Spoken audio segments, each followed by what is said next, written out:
جو نظام تعلیم جس میں سے ہم گزر رہے ہیں، یہ نظام تعلیم بہت عجیب ہے، بڑا ظالمانہ نظام ہے۔ جب تک یہ نظام تعلیم نہیں آیا تھا تو لوہار کا بیٹا لوہار تھا، ترخان کا بیٹا ترخان تھا، دکاندار کا بیٹا دکاندار تھا۔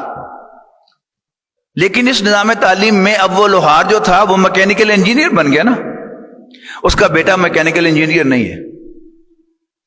اب اسے نئے سرے سے تعلیم حاصل کر کے اور ڈگری کی مہر لگا کر اب وہ اپلائی کر سکتا ہے ایز اے میکینیکل انجینئر، لیکن وہ باپ کا وارث نہیں ہے۔ اسی طرح اس کو ایک اور اینگل سے دیکھیں کہ یہ نظام تعلیم ہمیں کیا بنا رہا ہے، ہمارے اندر نوکری کی خواہش پیدا کر رہا ہے۔ اچھا، اور وہ نوکری بھی اگر گورے کی مل جائے، یعنی ملٹیپل نیشنل کمپنی کی مل جائے تو واہ واہ واہ واہ، کیا کہنا اس کے۔ 3 سال پہلے ملتان جانا ہوا اور institute of cost and management account میں سیرت النبی پر خطاب کا موقع ملا۔ جو صاحب مجھے ڈرائیو کر کے لے کے گئے انہوں نے بڑی دلچسپ کہانی سنائی۔ انہوں نے کہا جی ایک نوجوان گریجویٹ تھا اور نوکری نہیں تھی اس کے پاس، تو کہیں گورنمنٹ سیکٹر میں پی این کی جاب ملی تو اس نے اپلائی کر دیا۔ اپلائی کیا کیونکہ وہ گریجویٹ تھا، تو اگرچہ ان کا موڈ نہیں تھا، مجبوراً انہیں نوکری دینی پڑی اس کو، اور بایو ڈیٹا لیا سارا انہوں نے۔ آخری اس میں تھا ای میل ایڈریس، تو اس نے کہا کہ نہیں میرا ای میل ایڈریس تو نہیں ہے، تو انہیں بہانے سے اس کو آؤٹ کرنا تھا۔ انہوں نے کہا کہ نا اب تو ساری کرسپونڈنس ای میل سے ہونی ہے، لہذا سوری آپ کو نوکری نہیں مل سکتی۔ وہ وہاں سے چلا پلیس آف انٹرویو سے اپنے گھر کی طرف، درمیان میں سبزی منڈی پڑتی تھی، تو اس نے دیکھا کہ ٹماٹروں کا بہت بڑا ڈھیر لگا ہوا ہے۔ اسے ایسے چلتے چلتے پوچھ لیا کہ ٹماٹر کیا بھاؤ ہے؟ پتا چلا کہ 12 روپے کلو ہے۔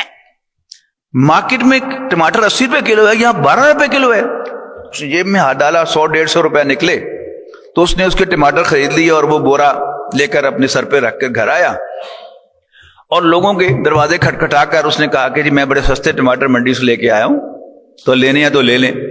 مارکیٹ میں 80 روپے کلو تھا، اس نے 50 روپے کلو دیے اور ہاتھوں ہاتھ بک گئے۔ اس نے سوچا میں تو ویسے نوکری کے پیچھے پڑا ہوا ہوں۔ اس نے یہی کام کرنا شروع کر دیا، صبح سویرے منڈی میں جاتا اور سبزی خرید کر لے آتا اور اسی طرح بانٹ کے بیچ دیتا۔ اللہ نے برکت دی تو اس نے کچھ عرصے کے بعد اپنے ہی محلے میں ایک دکان کرائے پہ لے لی۔ اللہ نے برکت دی، 5 سال کے بعد اس نے دکان خرید لی۔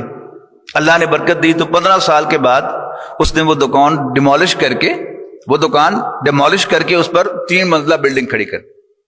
انشورنس والے آ گئے کہ اس کو آگ لگ سکتی ہے، یہاں کوئی پھسل سکتا ہے، یہاں کو اوپر چڑھ کے خودکشی کر سکتا ہے۔ انہوں نے کہا پھر میں کیا کروں؟ انہوں نے کہا انشورنس کرو۔ وہ کیا ہوتی ہے بتایا؟ اچھا چلو انشورنس کر دو۔ انہوں نے بھی سارا بایو ڈیٹا لیا، آخری کالم تھا ای میل ایڈریس۔ اس نے کہا اگر میرا ای میل ایڈریس ہوتا تو پھر یہ پلازا نہیں بن سکتا تھا۔